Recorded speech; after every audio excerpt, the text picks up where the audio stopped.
I'm Abosade Adenio Adiremi, standing in for Nifemi Oguntoye on Beyond the Headlines. In an effort to improve the infrastructure development in Nigeria, Minister of Works Dave Umahi was in Lagos, where he inspected the substructure and other underwater elements of the Third Mainland Bridge, Eco Bridge, Carter Bridge, and the Independence Bridge to assess the structural integrity of some of the structures, as well as appraise the progress of work on the bridge elements. How often does the federal government conduct maintenance on some infrastructure in the country? We go beyond the headlines to bring you answers today. Joining me for more is the Minister of Works, Dave Umahi, who joins me from Abuja. Good to have you join us at this time, Honorable Minister. You know, you've received commendations since last week following the speed with which your team fixed, albeit on a temporary basis now, the Independence Bridge for motorists to use. Commendations have been moving. But do we get same swiftness in other parts of the country when there is an SOS call to you?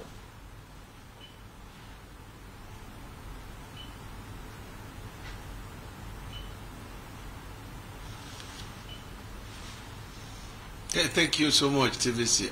And let me commend you very highly. On the night of Thursday, where I had, I stayed back all night. I want to thank you because TVC, they were with us all through the night. In fact, by 10 p.m., they were still transmitting the work that we were doing. And that was quite encouraging. Thank you very, very much for that sacrifice for the nation.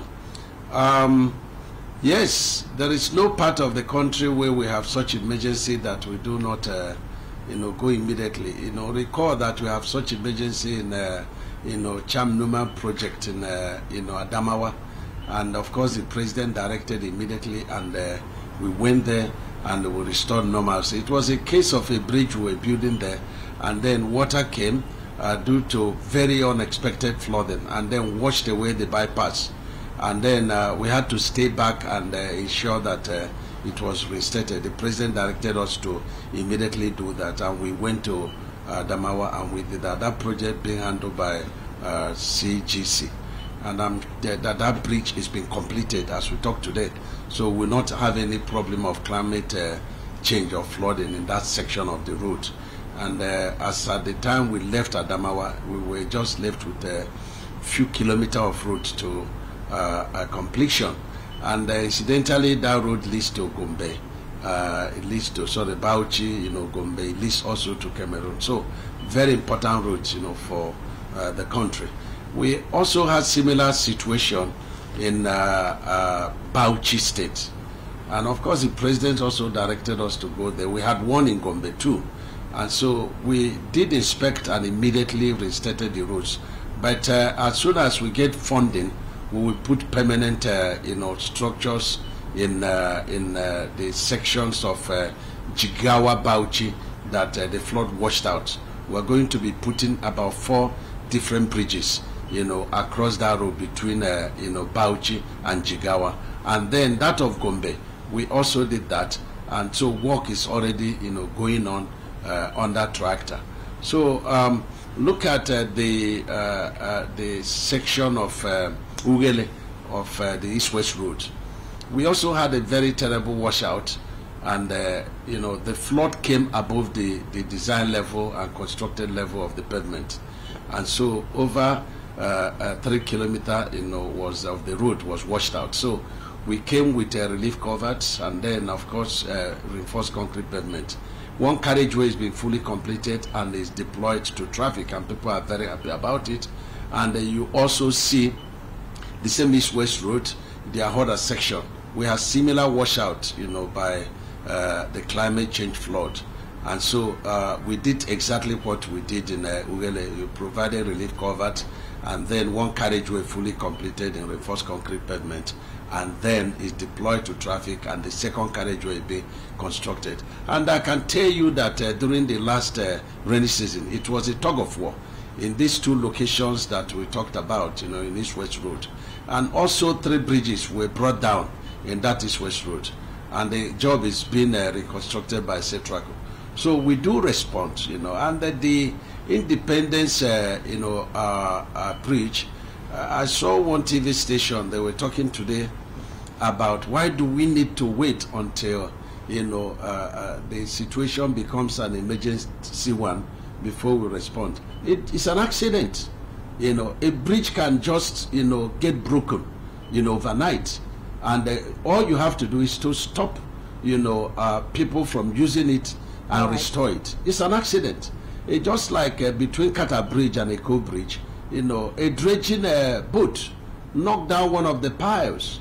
I had to go on top of the water and then deploy divers to look at the damages, whether it would warrant closing down that bridge. Because life is more important. People could be inconvenienced, but we wouldn't want people to die. So we looked at it and, we didn't see that one pile, being very dangerous to the use of the bridge. But we are doing something to reinstate it. But we directed that the waterway use within this section, be closed. Yes. All right, Honorable Minister. So you've just been able to, let us know that indeed you listen to cries from different parts of the country. But since you've touched on Lagos, let's talk about that Independence Bridge. You've said that, the real work would happen in 3 weeks. But what will be different, this time around? And at the moment, what is the structural integrity of that field portion, which was already excavated before the emergency work that was done, the palliative work, and how safe really is it for mortuaries, especially those heavy-duty vehicles that would still be plying that route?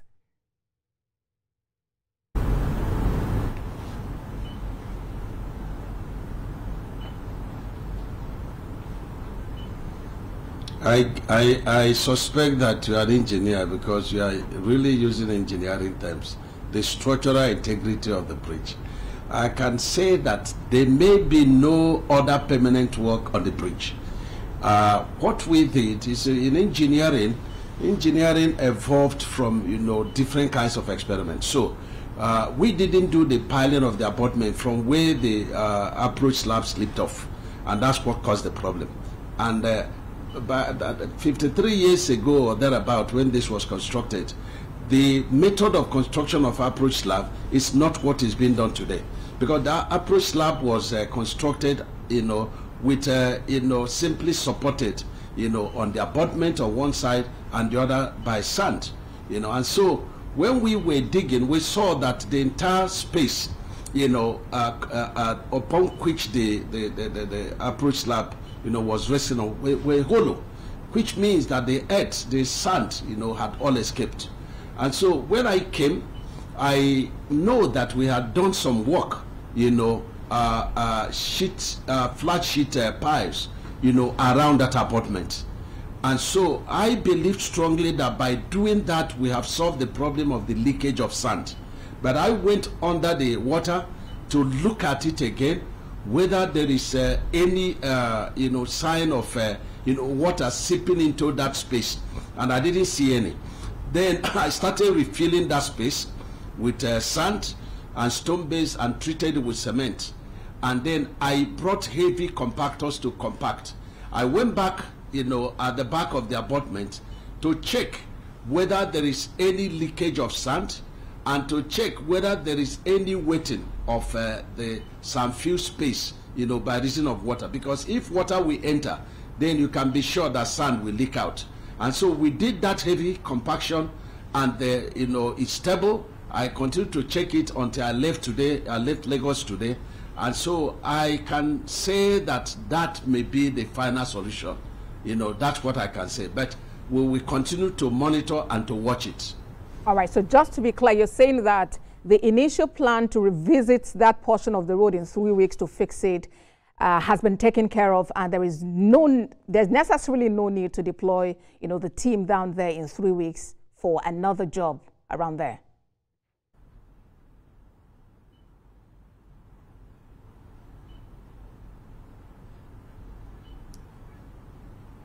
The parameters that can cause us to revisit that section and they provide a different kind of method to secure it, are being watched. If those parameters are confirmed, then we will now do permanent work. But if they are not confirmed, then this is permanent work, because this method is also permanent work. We should have said 100% we are sure of the integrity if we had been the one that did the piling of the abutment. Abutment that was done 53 years ago, we have reinforced it, and so we don't know the depth, by which the piles were embedded by reason of skin friction. And that's the only method you can use to do the piling of, any Lagos bridge. You can't find end bearing. You can't locate stones, so it has to be by skin friction. So that is what it is. So the parameters are being watched. All right, Honorable Minister. Let's talk about the Lagos-Ibadan Expressway, especially the Otedola section of that road. There have been several incidents of accident, and it makes you wonder: is there a structural defect, on that bridge, and what exactly is the federal government doing to fix that challenge that makes us have, perennial cases of accident along that route?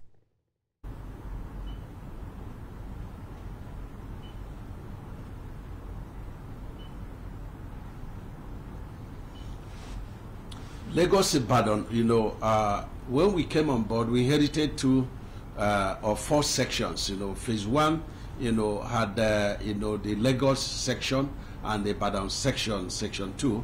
And section 1 of phase 1, section 1, being handled by Jolobeja, got completed before the end of 2023. And then we were left with, phase 1, section 2 being handled by RUCC. Where RUCC gave us a lot of trouble, and we finalized, we are working with them on how to complete. The Lagos, the Ibadan bound was left about 5 kilometers of wearing course.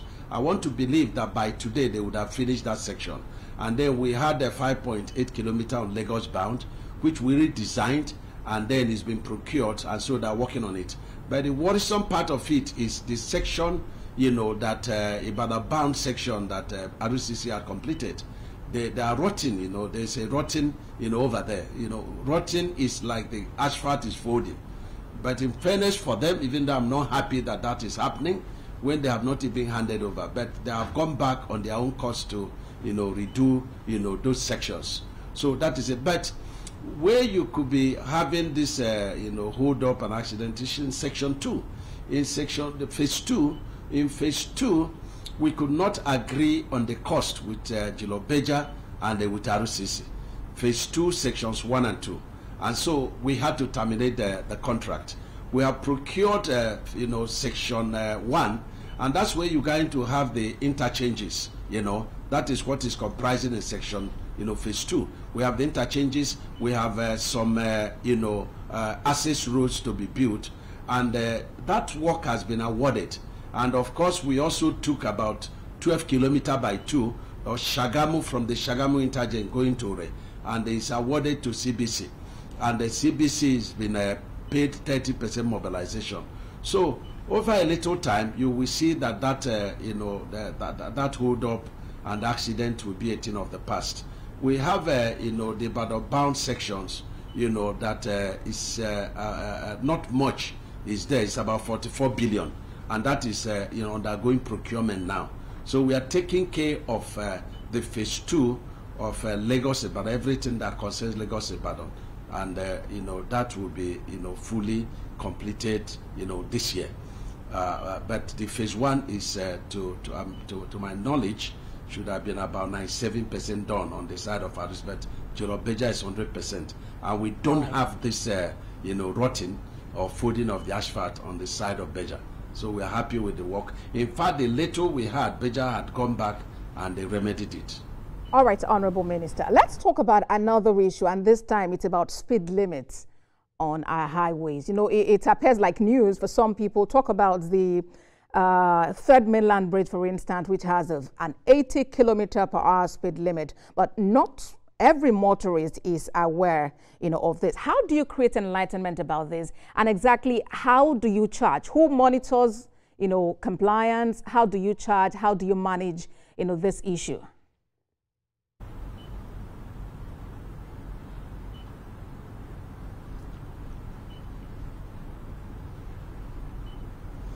Thank you. The Tom Mainland Bridge has been fully rehabilitated, and we have installed, camera. There is a viewing center under the bridge by the shore of the river or the sea, and we have camera all through the entire length, of 14-meter width of the carriageway both ways. So we have cameras, we have solar light. And then down to where we have the observation center, we have built also, an accommodation where we will house the Navy, we will house the police, the Army, and of course the local state security. They will all be there. We have purchased 3, pickup vans. We also purchased speedboats. But the intention is that if there is any one breaking the rule, we'll be able to get the plate number, and then we also have to respond to anything, whether under the water or on top of the deck, within 5 minutes level of confidence. And so that's how we intend to checkmate the speeding, and then ensure that people do not commit suicide on top of from that Tom Mainland Bridge. And so we have also extended the rehabilitation of the Tom Mainland Bridge down to Falamo. We also have CCTV there. We are yet to commission this observation center. We are yet to commission the rehabilitated section. But when we do that, that's when we are going to, launch this awareness. And we intend to do that in most of our routes because we have to reinstate the roads to be in good order before we talk about speed limits. So like the Lagos-Calabar Coastal Highway, Section 1, when we complete it by the end of this year, we are going to fully install such. So we have that, as part of arrangement for road infrastructure, and then of course, security improvement. I hear you, Honorable Minister. But although in Lagos, some motorists will tell you they are already receiving bills, for exceeding the speed limit. Perhaps some other time we can talk more about that. But Honorable Minister, some have actually accused you of focusing more on infrastructure in southern Nigeria. What is your response to them?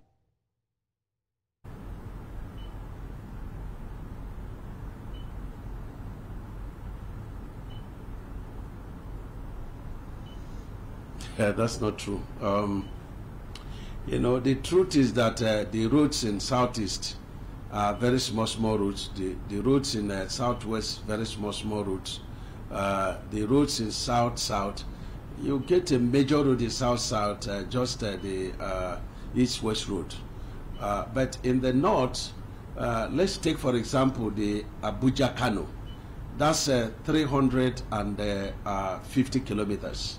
If you multiply by 2, that's 700 kilometers. If you take Sokoto to Zamfara, to Guzo, to Fontua, and then Kaduna, that's 375 kilometers. If you multiply by 2, that is 750 kilometers. These projects I'm talking to, they are all ongoing. If you look at the project in Kano, the Hadija project that we're about to commission, that's about 200 kilometers of road. So I think I have more projects ongoing in the north than in the south. And if you look at the NMPC projects, that we inherited, 26% of that project is in Niger State alone. It's in Niger State alone. If you look at all these legacy projects, the Sokoto Badagry is 1,068 kilometers, and the majority of it is in the north. If you look at the Akwanga Jos Bauchi, it's also the same thing. If you look at the third legacy project, which is from Calabar, Ebonyi, Benue, Kogi, Nasarawa, Abuja, is also so. The totality of the projects of the legacy project, you have 52% of it in the north and 48% in the south. And if you look at the NMPC project, the southeast has a 4% and southwest has a 5%. Minister, I'm afraid we don't have a lot of time, it doesn't have look at basis. this. And I think I can't be more Catholic critically than the way you're addressing it. But very quickly, I want us to touch on the Lagos Calabar Coastal Road. It's something you've touched on earlier. You know, it's the big one and it's caused uproar in some quarters. During your inspection, we are a united nation. Honorable Minister, yes, I had to just quickly butt in. Apologies about that. During your inspection of the Lagos-Calabar Coastal Road just this past weekend, you said the ocean tide poses a significant threat to the project, leading to decision to construct shoreline, you know, protection and embankments and all of that, which would actually result in an upward revision of the project cost. So from the initial 4 billion naira per kilometer, how much are we looking at? That one. And can you confirm to us that there is no legal embargo on the road? Because we heard some have taken the federal government to court, including the Win Homes, who you have challenged to actually publish names of investors. If you can respond to those in just about 30 seconds, please.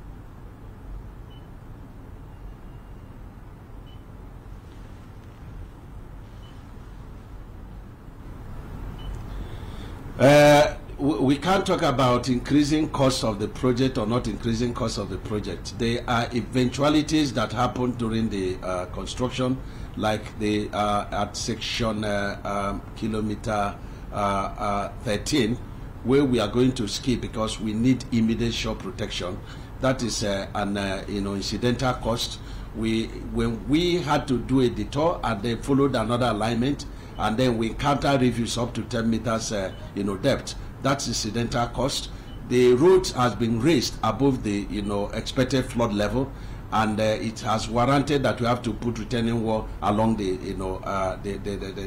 pavement lines. That's incidental cost.